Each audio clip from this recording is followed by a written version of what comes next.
I'm obsessed with the history of RuneScape. I've spent thousands of hours researching dusty archives and old forum posts in order to tell a story that no one's told all at once before. The history of RuneScape's world map. This video details an exhaustive list of every update from late 2002 all the way to the end of what we today call RuneScape Classic. I promise that if you've ever crossed paths with RuneScape before, this video will be filled with nostalgic memories and the fascinating past of how the RuneScape world was built, chunk by chunk. If you're interested in this kind of thing, then this channel is for you, and I've got other videos that you'll also love. But for today's story, let's talk about something that can't be argued. RuneScape has one of the most famous tutorials in all of gaming, but it wasn't always like that. The game didn't even have a real tutorial for the first 2 years. In the first version of the tutorial, wasn't exactly the same iconic tutorial island that you may remember. So if you had logged into RuneScape in those early days, you had to be ready to get thrown to the wolves. And by wolves, of course, I mean the Highwayman, the Dark Wizard south of Varrock, player killers, and, well, yes, the literal wolves on White Wolf Mountain as well. But the biggest and baddest wolf of them all during all of RuneScape Classic was none other than the King Black Dragon. And would you believe it if I told you that the KBD was released on the very same day as Tutorial Island? So before Tutorial Island became the player's virtual school and Bwana taught us how to chop trees, light fires, and catch shrimp, you instead had to learn how to play RuneScape alone at the School of Hard Knocks. Or if you were lucky, you may have experienced a homemade tutorial from your schoolmates, from your brother's friend, or from that weird kid in the school library who also played the game. Their tutorial of the game was quite a bit different from the real one, and featured such impossible tasks as how to use shears and dye on a chef's hat to make your own party hat, how to buy a girlfriend for the low price of 10k GP, how to duplicate your best item by dropping it and then pressing Alt and F4, how to claim random buildings as your own to roleplay the cancelled player-owned housing developments. And who could forget, how to detect an attempt to lure you into the wilderness so you don't get PK'd and lose all of your items. Wait, that last one is actually from the real tutorial? Even if you're a seasoned veteran of the game who remembers the original tutorial island, I guarantee you'll be shocked by some of the other oddities from the early days of RuneScape. I've spent thousands of hours putting together the timeline that tells a totally different story about the history of the game from a perspective that you've never heard before. So strap in and let me tell you all about it. And trust me, you're not going to want to miss any of the surprises in store today.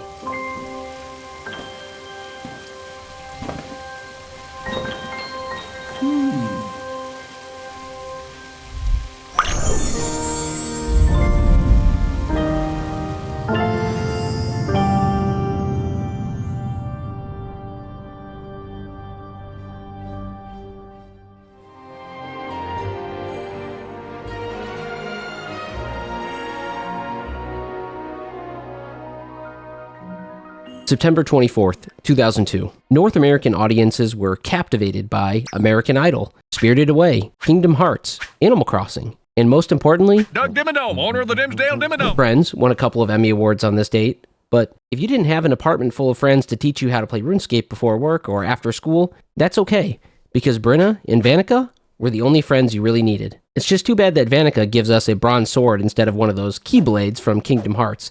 You know, the sword that's actually a key, but when you stick it in someone, it unlocks their death. So the original tutorial island here was mostly the same one that we know and love from RuneScape 2. However, what's interesting is that in Classic, Tutorial Island actually had a special section that we didn't have in RuneScape 2 or any version of the game today. There really was a whole section dedicated to learning about both the brutal risks and great rewards of the wilderness. They probably shouldn't have removed this section of the tutorial as a requirement for graduation because there are still players today who don't seem to understand this concept. I'm sure they removed it because it scared too many new players away, but without it, some players now feel entitled to the rewards that the wilderness has to offer, but at the same time think they should also be exempt from the associated risks. Despite what you may hear on Reddit, you just simply cannot separate the risks from the rewards. As a result, many players who made their first visit to Tutorial Island after 2003 genuinely just don't seem to understand that the wilderness really is a dangerous place and just blindly wander in. They literally had to add a ditch to the wilderness in 2007 to stop players from unintentionally bringing valuables into the wilderness. If you want to find players intentionally bringing valuables into the wilderness, look no further than the players who now hunt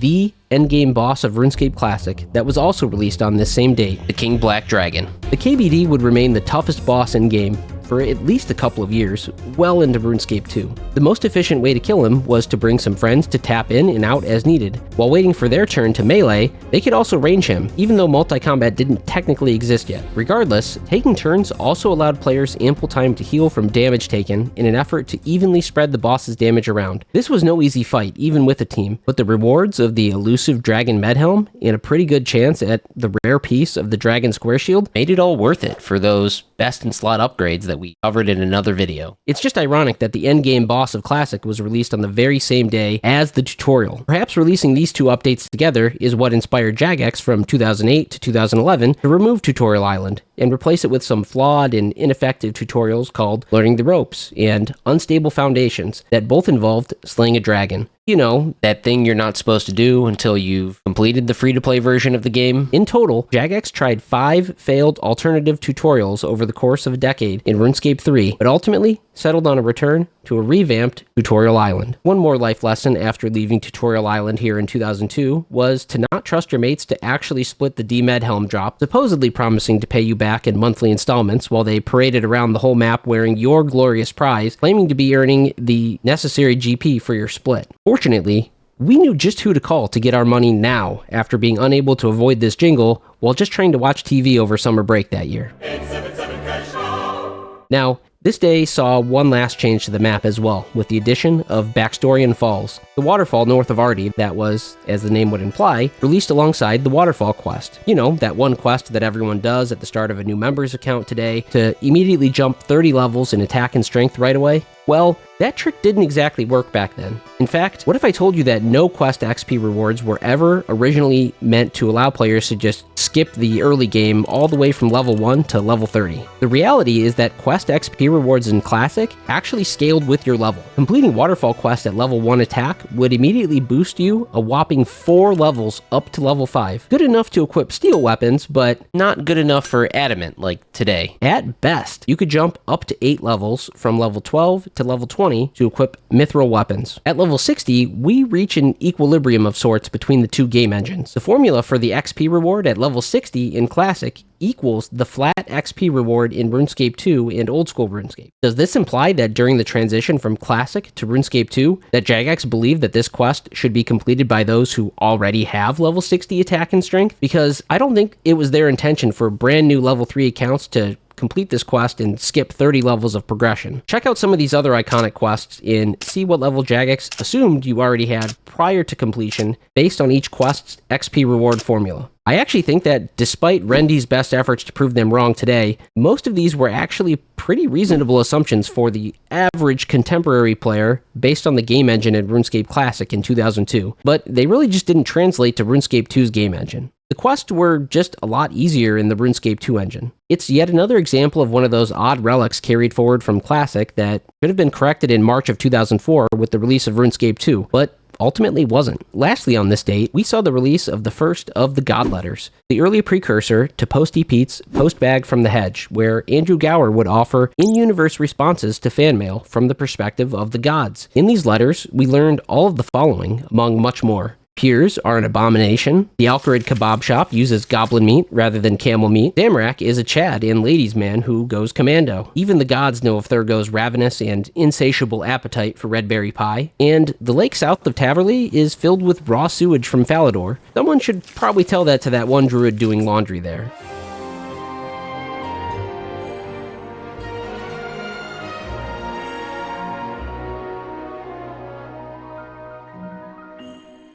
October 23rd, 2002. Just 3 days after the revival of Top Gear, featuring Jeremy Clarkson, Richard Hammond, James May, and The Stig, the renewal of a beloved British television program that was now even bigger. But don't you dare try to watch in the UK without a telly license, or the BBC Bobbies will start knocking on your door with vigor. This is also the date in RuneScape when we were first called Bwana, which, as we all know, directly translates to new friend. The first thing you probably notice with this map update is all of these new icons that appear everywhere. Those represent beds that players could now sleep in, or rather, had to sleep in. Some of them were already in the game, such as upstairs in the house I claimed as my own, north of Falador Park, the same house that eventually moved south of the park with the spade spawn. and an estate agent squatter. In hindsight, I should have never trusted him with the key to sell the place after I moved to Remington 19 years ago. I figured he was trustworthy because he sponsored the Falador Park Homeowners Association resident directory, and his contact info was all there on the back page. I should have been more suspicious when he claimed his name was just estate agent, but alas. Even more strange than that guy, these beds also popped up in some really odd and remote places. According to one of those upcoming god letters we just mentioned, there originally were no beds in the wilderness, which made training there practically impossible. But they did eventually add some there. The sapphire spawn on the Spider Hill just south of the deep wilderness fence was once found in a house with a bed. Moss Giant Island northwest of Brimhaven wouldn't release until the next map update, but also randomly contained some cake in a bed. Even the building that would eventually merge with the deep wilderness dungeon stairs randomly had a bed. Why were those beds actually shoehorned in seemingly randomly all across the map? You see, there used to be a fatigue system, or fatigue as I used to pronounce it until my parents overheard me and correctly taught me how to pronounce this fancy new word. In Classic, having a full inventory wouldn't stop you from continuing to mine or woodcut or fish. However, after this update, almost every XP generating action in-game was now assigned a certain fatigue value, and once you hit 100% fatigue, you would stop gaining experience altogether. The only way to reset it was to go to sleep in either a bed or, eventually, a portable sleeping bag upon their release 7 months later in May 2003, even though Jagex never even wanted to release them in the first place. Imagine if we had this fatigue system in old school RuneScape today, and you went to redeem the cooking XP from a bunch of wines or combat XP from pest control, and you just got nothing because you forgot you were already at 100% fatigue. If it were one of those 200 mil cooking XP at once accounts live streaming their 1 million unfermented jugs of wine, then the rage from that moment would be historic. But the community roasting of that player would be even more historic, probably being memed for decades to come. We would probably even be reminiscing about it in the retirement home in the 2070s. Now, while asleep, you would have had to enter a prehistoric CAPTCHA. Sometimes the CAPTCHAs were cute. Sometimes they were cheeky, nerdy, dirty, or accusatory. Sometimes the Brits at Jagex would confess their own ancestral guilt. Sometimes Jagex would show us their greatest desires, or tell us about future updates. And sometimes they would clairvoyantly tell us what we would receive in lieu of a bonus at work 23 years in the future. Although these would be easily solvable by a modern bot, any of those would seem almost refreshing for a real human today, instead of trying to teach some self-driving car's crappy AI the difference between a traffic light and a bus. As previously mentioned, prior to this update, you could just keep skilling forever, like one of those early skilling relics during leagues. Even with a full inventory, you could keep mining or fishing or woodcutting to your heart's content, with all of the extra resources automatically falling onto the floor without having to manually drop them. Power training with iron ore, teak logs, or barbarian fishing in old school RuneScape today wouldn't be so bad if we still had this. In fact, this was a pretty significant training method in Classic. That Dragoon guy, who was debatably the first to 99 firemaking, did so by following around the top woodcutter at the time and lighting all of the automatically dropped logs from them. The trade-off compared to today is that you had to manually click for every attempt at gathering a resource back then, whereas in RuneScape 2 or old school, your character would keep trying automatically until successful, but you had to manually empty your inventory when it got full. However, this was obviously no concern for the bot plague, hence the introduction of the fatigue system to slow them down. Speaking of plagues, we also saw another installment of the Plague quest line with the BIohazard quest. By far and away, the most mentioned quest in the God Letters for some reason. Andrew Gower must have been particularly proud of this quest because he kept finding ways to shoehorn it into responses to unrelated letters. Speaking of pride, BIohazard is also the quest where Elena confesses her feelings for your character on the very same day that beds were introduced to the game. Coincidence? It is interesting how progressive the real dialogue here was in 2002. Elena would profess her love for your character, whether you were the Old Knight or Blue Rose 13X, canonically making Elena the first established LGBT character in RuneScape over 20 years ago. What's even more interesting is that the player base back then wasn't soft like it is today, so no one was really bothered by this. There were no riots about this, no whiny forum posts, no meme spammers on Reddit celebrating it, and definitely no tantrums from the mouth-breathing ogres on Twitter claiming, "This is political," or "Stop breaking my immersion," or "Stick to RuneScape," or any one of their other iconic fake excuses they used to harass Mod Ash and his colleagues on there. How fitting, though, that these very same ogres also saw the release of their ancestral homeland of Feldip Hills on this date too. But we also had a lot of other real estate added on this day as well. The most notable other entries to our list had to be Bwana and Yanil. You know, that place where Josh isn't gaming is, in fact, gaming. I don't care what he says or how pleasant his homemade music is, that man is a fraud. He claims he isn't gaming, but clearly he is. Why won't he just admit it? Anyway,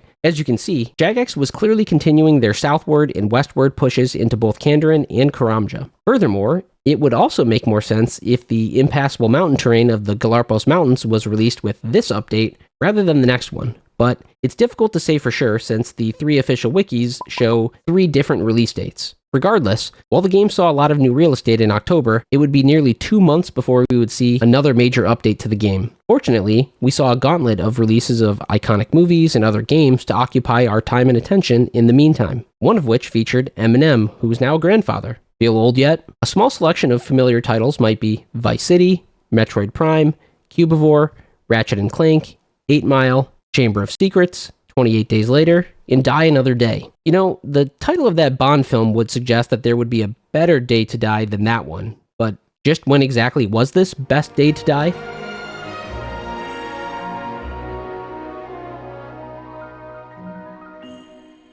December 12th, 2002, the release of the Agility skill. The game saw yet another massive map expansion alongside the release of the new skill. Just like Karamja being the fishing expansion, Haverly being the herblore expansion, Deer's Village being the fletching expansion, and Ardone being the thieving expansion, the Gnome Stronghold now served as not only the Agility map expansion, but also far more importantly, as the home of the iconic Gnome Child, famously recognized by scapers and non-scapers alike for his adoration of only the dankest of memes. Within the Gnome Stronghold was, of course, the Gnome Agility course, and soon also the Gnome Ball field in January, as RuneScape's second ever minigame. We also received the Barbarian Agility course and Yanil Agility Dungeon as well. The Agility Dungeon was also a hotspot for Herblord training as well, with the release of a new mini-boss many of you have probably never even heard of called Solarin the Twisted. He can only be defeated using strike spells with mind runes. Even if some nerd showed up in max mage with Tumikin Shadow, or max range with a twisted bow, or max melee with a rune 3-handed sword, they would still just splash or miss every time. Meanwhile, a fresh Iron Man account, fire striking everything in sight, can just walk up and get the KO,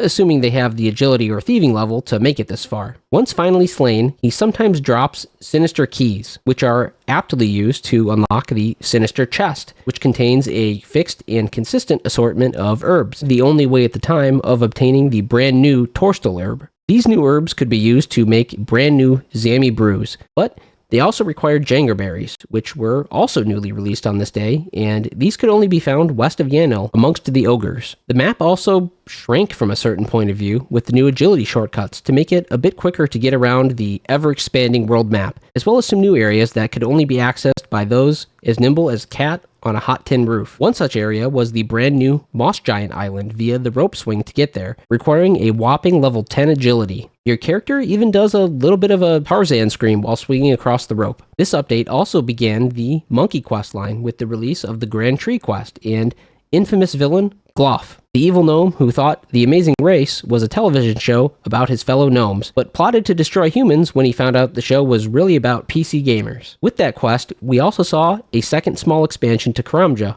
with the Shipyard, another one of those mostly useless places that probably could have just been an instance, barely worth even mentioning here. Let's go back to the Grand Tree for just a moment. A lot of players have false memories of the Gnome Restaurant minigame being released in 2006. However, it was actually the first ever minigame in all of RuneScape much earlier than that. The 2006 update was just a rework, so the wiki actually gets this release date wrong, as evidenced by the introduction of gnome foods like Toad Crunchies and Chocolate Bombles.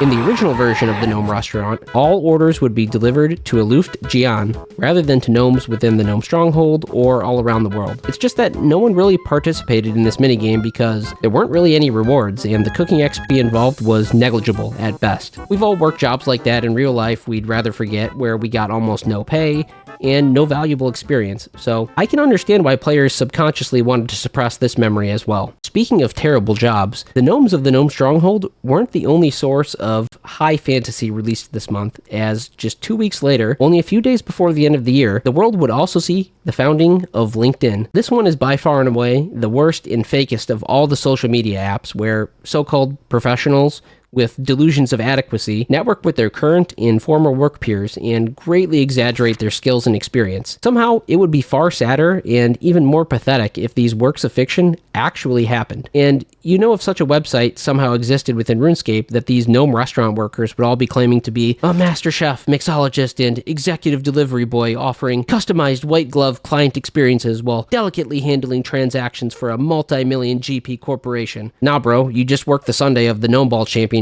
one time while putting yourself through Tutorial Island, and now you think you deserve a free pass to an internship at the Dwarven Consortium in Keldagrim, exchanging commodities? Bro needs a serious reality check.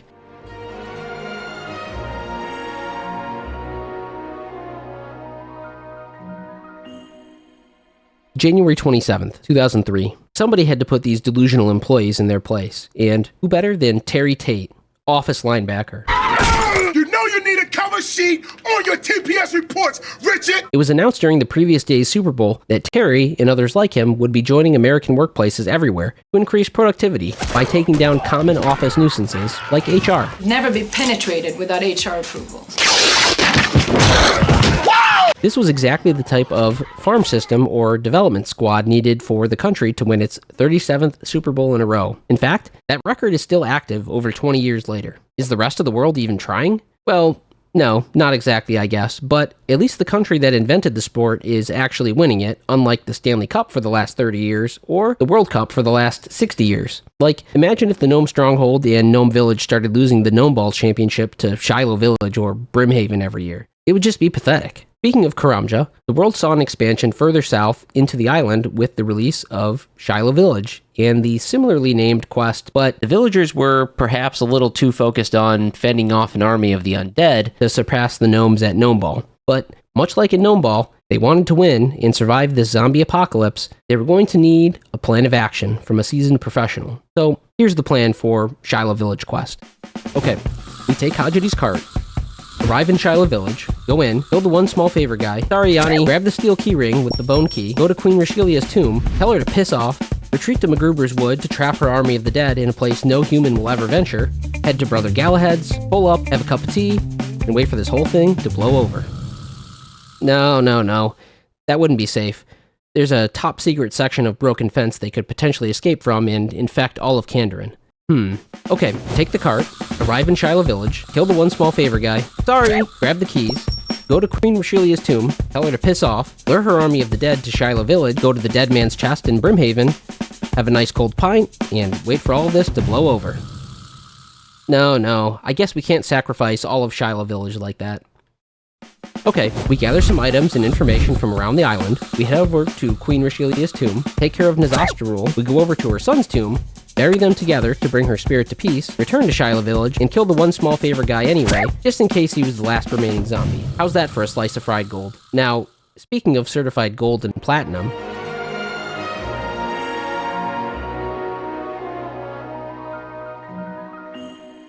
January 28th, 2003. Amy Lee of Evanescence had just personally asked each and every single one of us to wake her up inside. You know, Mike Shinoda from Linkin Park actually declined the opportunity to perform the rap feat in the middle of the song. Maybe if he had done it, we wouldn't have been too embarrassed to admit that, let's just be honest, we're all among friends here. We all secretly enjoyed that song. Unfortunately, Jagex didn't get the memo because they were clearly asleep at the wheel on this date, and they didn't ask any of us for a wake-up call. This map update finally saw the release of Gnome Ball, but more importantly, saw the release of the Wilderness Agility Arena for much better XP rates for high-level players. This continues our theme of high risk, high reward, and the Wait, you mean you could just get broken XP rates here without any risk? How does that make any sense? The whole philosophy of the wilderness had been fairly consistent up until this point. High risk, high reward. Now players had no incentive to risk anything here for top agility XP rates, and because of there being no risk, there was no incentive for PKers to hunt here other than griefing. Jagex actually wouldn't fix this mistake until 21 and a half years later in Old School. Also of note is the date of release. This update was literally the very next day after the Shilo Village update. No, it's not a mistake. We just got multiple major content updates in the same week. We're lucky if we get 2 updates of this magnitude in a single quarter of the year today, let alone twice in the same week. However, you'll probably notice the updates really start to slow down for the rest of the year and eventually stop altogether, as Jagex was mainly focused on the entire game in 3D for RuneScape 2's launch.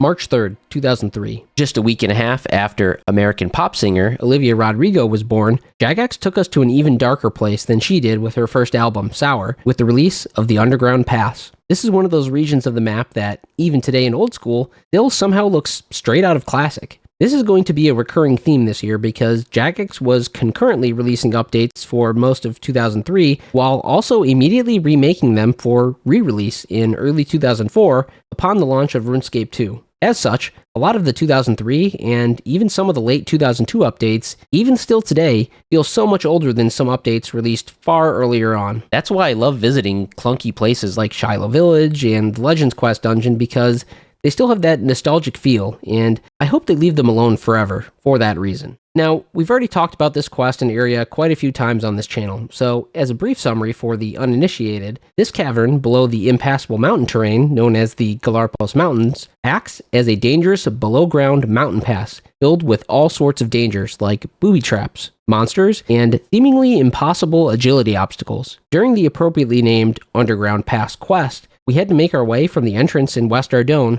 all the way to the very back, which would one day lead us to the then unreleased Elflands via the Well of Voyage. The most memorable and most frustrating part of this quest was probably constantly failing the agility obstacles many miles away from a bank to restock on food and other crucial supplies. So, while this wasn't an update to the surface of the map, the many miles away from the bank would suggest that this really was a massive new area. As we've mentioned before, there were obviously no quest guides upon release, so every time you discovered that a new item was needed to traverse further into the dungeon, or if you had to restock on food, you had to turn around and double back after obtaining the necessary item, leaving you with one fewer crucial inventory slot for food each time. Or, if you brought teleport runes to save time on the way out, that was another 2 or 3 inventory slots wasted on anything but food and potions. And don't forget that in Classic, armor and weapons were worn straight out of the inventory, not a separate equipment menu, and there was no home teleport spell. Inventory space was at a premium when you really needed it the most, and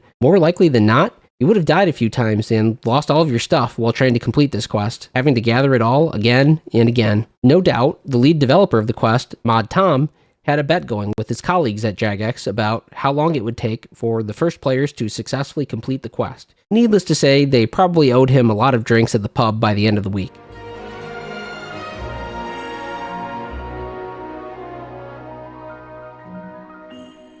March 17th, 2003. St. Paddy's Day once again. The developers of the Observatory quest must have already been drunk when they decided to name the main character of this quest Professor Mambo Duna Runa Groningen. No, seriously, that's his real name in the game according to his assistant. Of course, with this update, we also saw the release of the Observatory and its dungeon, but we also got our first exposure to the constellations. I'm sure many of us thought this was just some obscure RuneScape lore until meeting that crazy girl from the internet in the distant future and finding out people actually believe this crap means something. Imagine excitedly telling her that you once met one of the constellation's spirits at the then new Graveyard of Scorpius in-game. This part of the update doesn't have much significance today, but back then, it was still pretty important in that the Spirit of Scorpius has the ability to bless the new player-suggested unholy symbols, the antithesis of holy symbols. In Classic, an unholy symbol gave a single point stat bonus in aim, power, and armor, alongside a +6 prayer bonus, compared to the otherwise statless holy symbol with a +8 prayer bonus. In Old School today, they both give +8 prayer bonus, but the holy symbol gives +2 bonus to all defensive stats, and the unholy symbol gives +2 bonus to all offensive stats. Pretty useful in context. While this update blurred the lines between religion and pseudoscience, it wouldn't be until the date of our next update when we would see some real science.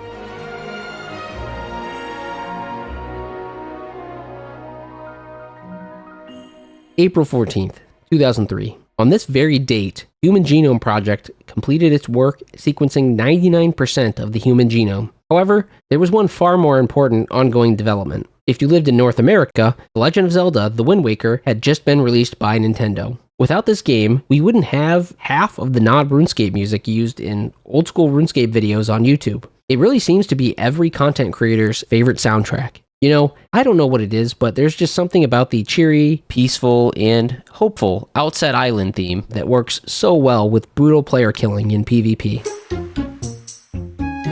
Bro. No shot. As long as we're already talking about things in RuneScape trying to kill you, we also saw yet another map expansion on this date with the release of the Kharidian Desert. You know, the one place in game where the environment itself actively tries to kill you via severe dehydration. There really wasn't much to do here besides the tourist trap quest, so X-Rakeen would probably have finished his deserted series in just a matter of hours if he tried it in Classic. You know, that 1% of the human genome that went unsequenced must have included the gene for having the propensity for torturing oneself by making a snowflake Iron Man with brutal restrictions and overly ambitious goals. If they had sequenced that gene, the scientists involved may have killed the project right then and there. About 2 weeks after this update, we did see the release of a project that would eventually get killed, unfortunately. Although the show previously existed in another form, April 28th was the first time the video game review show X-Play aired under its iconic name and with its two most famous hosts together, Adam Sessler and Morgan Webb, a couple of living legends. Speaking of legendary performances,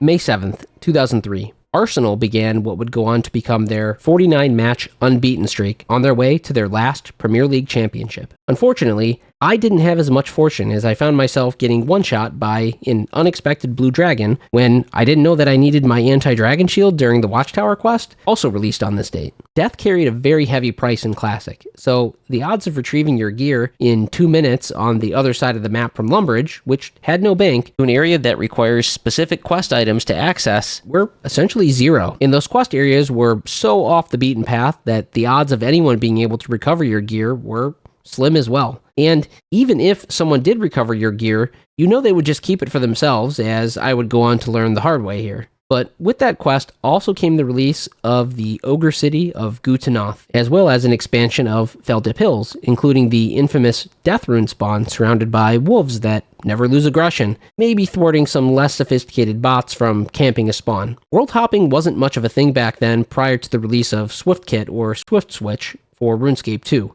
So, if you wanted these death runes, you had to camp out one world and just pick up the death rune each time it spawned. Unfortunately, this really was one of the best, most reliable ways to obtain your own death runes in the entire game besides buying them. And before you guessed that trading cats for death runes would be better, they hadn't been released just yet, but upon release could only be traded for 25 death runes in West Ardone rather than 100 or 200 today. You can tell a lot of runecrafting haters in old school never played Classic, because if they had, they would really appreciate the skill making it possible to reliably acquire these previously rare runes.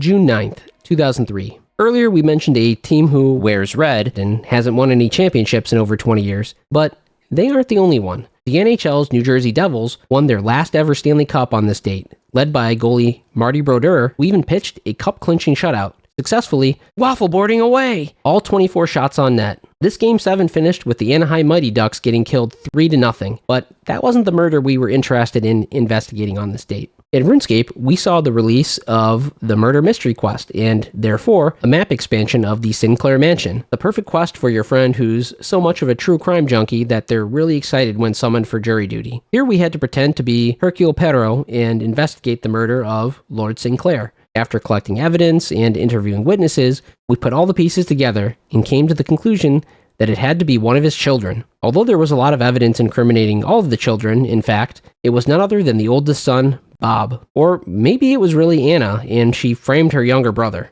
Or maybe they were all in on it together. It's hard to blame the Sinclair children when their father started with the letter A when naming his first child and moved down a letter of the alphabet every time he wanted to choose a new name for a new child. It really makes you wonder if he also fathered another 20 illegitimate children to flesh out the rest of the alphabet, including a victim of the Drainer bank robbery, a nearly identical sibling who only shows up around the holidays, and the last one who hated her family so much that she moved far away to be an herbalist in Narda. The very next day after this murder mystery update, NASA launched its Spirit rover to study the Martian planet, Mars. The rover notably discovered some rocks that had been previously modified by water, suggesting that the planet may have once been home to water, and therefore, perhaps even life. Alien life?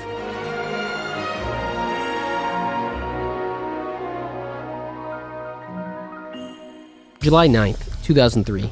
Just 5 days before the United States finally admitted that Area 51 really exists. You know, that place where a bunch of feeble, meme-spamming anime nerds who are normally too afraid to ask for more ketchup for their tendies decided to organize a mass event to Naruto run past the US military with the desperate hopes of clapping some alien cheeks back in 2019. The extent of their plan for the raid was literally just, they can't stop all of us. Unfortunately, because it was a public Facebook event, the government had more than enough time and notice to move all of the aliens to Area 52 until the wannabe trespassers decided they had enough sunlight for that decade and all went home, probably needing to catch up on dozens of new episodes of One Piece that probably released in the mere 48 hours they were away from home. Anyway, maybe Jagex should use this raid as inspiration for Raids 4 in Old School that they hinted toward at RuneFest earlier this year. So, while that nonsense may have been a major public discovery if they had been successful, we actually made a much more substantial discovery of another ancient civilization and their god during RuneScape's groundbreaking Dig Site quest. As the name of the quest would suggest, the world map, of course, saw the release of the Dig Site and its exam center, as well as some areas below ground infested by spooky, scary skeletons. This was our first real evidence of the existence of Zeros and how Zamorak had used the Staff of Armadil to switch places with him.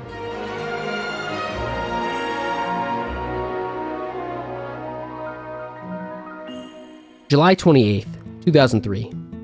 Speaking of switching places, the world was about to see the release of the completely original film, Freaky Friday, the following week.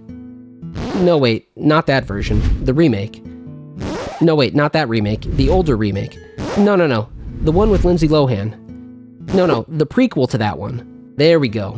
Anyway, as I was saying, this was a completely original movie idea that's never been done before. After some rough years in her career, I'm just glad that Lindsay Lohan was able to turn her life around, starring in a couple of Hallmark tier Christmas movies in previous years. At least her acting career is doing a lot better than her British twin sister's career.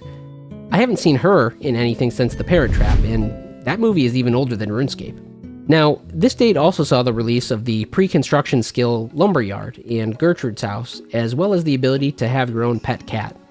Gertrude Fairweather was the supposedly married but de facto single mom, crazy cat lady neighbor whose 4 kids probably have 4 different dads, since her husband, Walter Fairweather, travels for work for 20 plus years at a time, apparently. The introduction of pet cats and Gertrude's lack of loyalty begs the question, where are the pet dogs?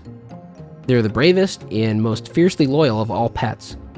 My sausage dog fears nothing but the bins on trash pickup day, and it would be nice to have an equally loyal and brave companion to join us in-game. In the RuneScape 3 timeline, we didn't get pet dogs until the release of the summoning skill in January 2008. But in Old School, we have yet to get any pet dogs unless you count the Hell Puppy or Bloodhound. There was a Game Jam proposal 3 years ago addressing this erroneous omission from the game, but nothing ever came of it, unfortunately. However, rest assured that one day we will get them, and that day will be legendary. There was also one last small map update worth pointing out on this date as well. Just west of Tutorial Island, you can see 2 identical pairs of ships. That's because this date also saw the release of the game's 3rd ever minigame, the Fishing Trawler. Since there were no true instances in Classic, Jagex improvised by placing 4, but really only 2 fishing trawlers on every world. One ship for the first half of the game, and the other for when it takes on water at the end. I think Jagex significantly overestimated how popular the minigame would be, especially since a relatively high fishing level was required to even benefit from the only unique rewards of high healing manta rays and sea turtles. What Jagex significantly underestimated was how dedicated their most legendary players would be to RuneScape as a whole.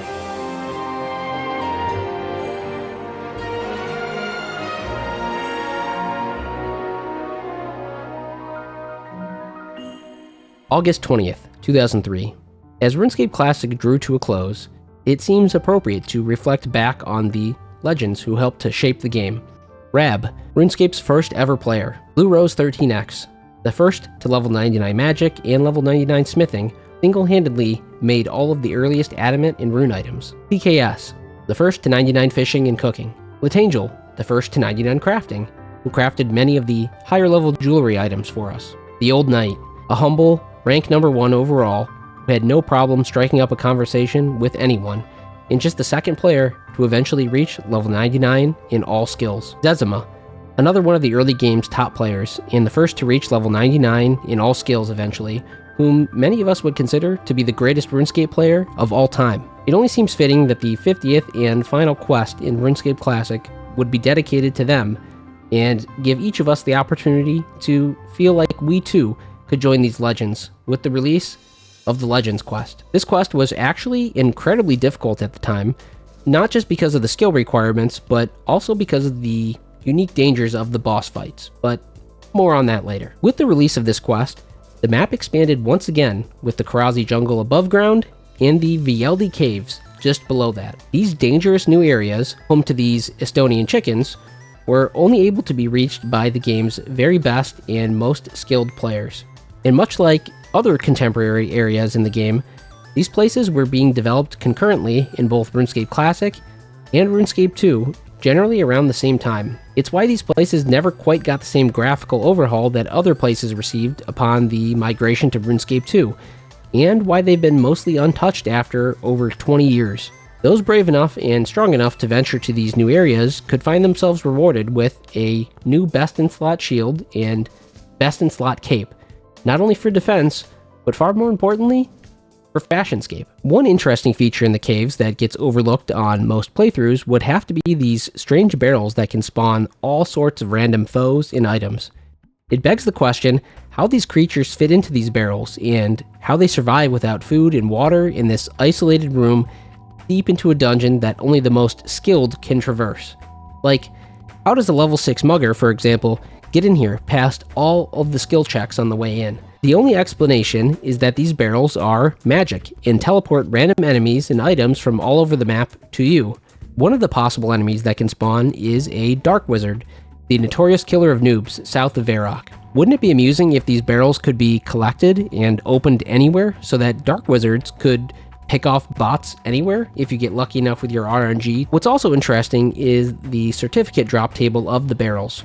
Once again, this is one of those relics of RuneScape Classic still in the game today because it never got fixed back in March 2004, or ever again for that matter. I hope they never update these old places as a proper relic of days gone by. But speaking of relics of days gone by,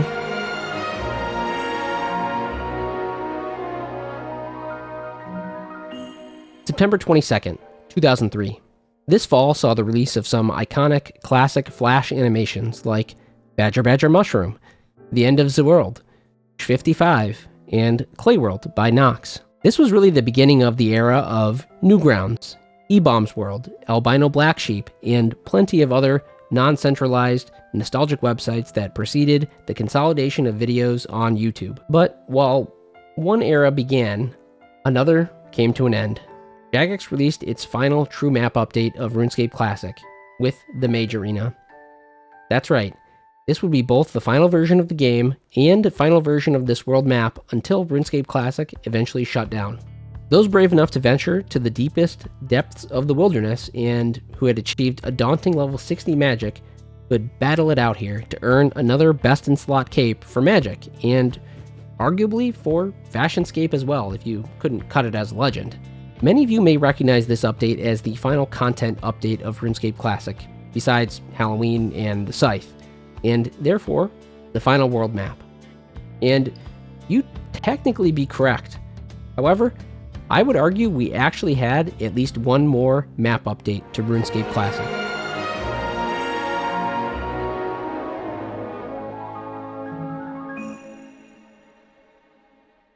August 6th, 2018. Europe and the UK were at the tail end of a brutal, deadly heat wave. In the UK, temperatures reached a peak of 35 degrees Celsius, or 96 degrees in freedom units, alongside up to 100% humidity.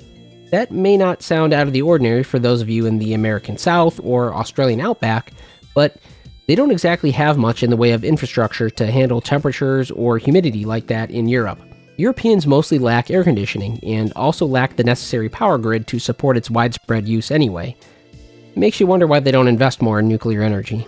They even lack other essentials to beat the heat like proper lemonade or iced tea in the American South or full blue flavored Pop Tops from Woolies in Australia. How was anyone expected to survive weather like that without those crucial beverages? The very thought of a cold beverage probably triggers the average Brit to put on the kettle instinctively. As such, sacrifices had to be made to lower the heat. Jagex even had to make the difficult decision to literally pull the plug on their last remaining RuneScape Classic servers to help lower the heat in their office and beyond. Well, it must have worked because the UK's heat wave, and this is true, came to an end quite literally the very next day. It turns out that it uses a lot of power to run a bunch of bot accounts 24 hours a day, 7 days a week. Coincidence? I think not. Unfortunately, while that's all mostly true, the real story of our final update to the RuneScape Classic world map, if you even want to call it that, is a bit sadder than that of a noble sacrifice. The few real players who remained couldn't justify to Jagex the cost of keeping the servers going. At the same time, there were game-breaking bugs like permanently breaking the crystal chest in Taverley and security vulnerabilities like PID swapping. Also, most of the players online were just bots running 24/7 with impunity. Well, it turns out that no one left at Jagex in 2018 had any idea how any of this ancient spaghetti code worked, and there wasn't really much value in anyone trying to learn it at this point. You know, this may come as a surprise to many of you because of my Great Lakes accent, but my dad is actually Jagex. It's often difficult to get his attention in a magnificent game because he's lost in wonder. We were playing RuneScape Classic together years ago, and I asked him what it would cost to fix the broken spaghetti code today, and I'll never forget his answer. We can't. We don't know how to do it. As such, Jagex gave us about 3 months notice that they were just going to shut the game down for good. And they did shut it down. Scheduled for 8 AM on August the 6th. A bunch of us old-timers gathered together one last time in the game to see it off properly. I'm sure many of you watching this were even there with me in Draenor Village that day, trading original or maybe even duplicated, discontinued holiday items and other rares. In fact, that's me right there. But not all of us were there in Draenor Village. Deep within the treacherous and savage jungles of Karamja, Twitch streamer Titus Furious was in a race against the clock. He had started a goal to complete all quests on his original Classic account, and so far, he had completed 49 out of 50, with only the Legends quest left to complete before the server shut down. Keep in mind, this quest might be relatively easy by today's standards in Old School, but this quest was actually extremely long and incredibly difficult in Classic. It was almost impossible to pray melee or eat against the demon, and you had to beat him in a fight numerous times. And don't forget that death carried a heavy price in Classic, especially this far from any teleports. Any death could permanently end the run, and unfortunately, Titus fell victim to the demon Nezakined. 8 AM was quickly approaching in the UK, and Titus was close, but not close enough to finishing the quest. The clock hit 0 on the shutdown, with about 15 to 20 minutes left in the quest. It was now 8 AM. It was too late. He didn't make it. But then, a miracle happened. Jagex caught wind of this one final effort and actually delayed the shutdown just for him. Jagex gave Titus just enough time to take another shot at it. The RuneScape Classic community was closely watching and quickly rallied to resupply him. He returned to the Karazi jungle and slayed the Scourge of the Jungle. The madman actually did it, and the community celebrated accordingly. It took 15 years, but Titus became a true legend that day, and even made the news for it. The last and final legend of RuneScape Classic. Eventually, the celebrations ended, as the end of the world was finally upon us. A 17-and-a-half-year journey in this world, finally came to an end, and we got the very last update to this version of the world map. Xanarus came crashing down to destroy the world, and the remnants must have been sucked into Thwarter's black hole, because everything and everyone got permanently banned that day. And there we have it. The final map of RuneScape Classic.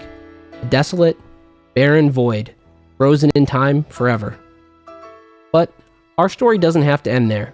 Let's rewind time 14 and a half years to March 2004 and start on a new branch of the RuneScape timeline. The next update on this new branch would be the largest and arguably most important world map update of all time, with the transformation of the entire world map and also some new in-game content that surprised even Jagex. Be sure to subscribe so you can find out all about this and more in the next episode as we move on to RuneScape 2.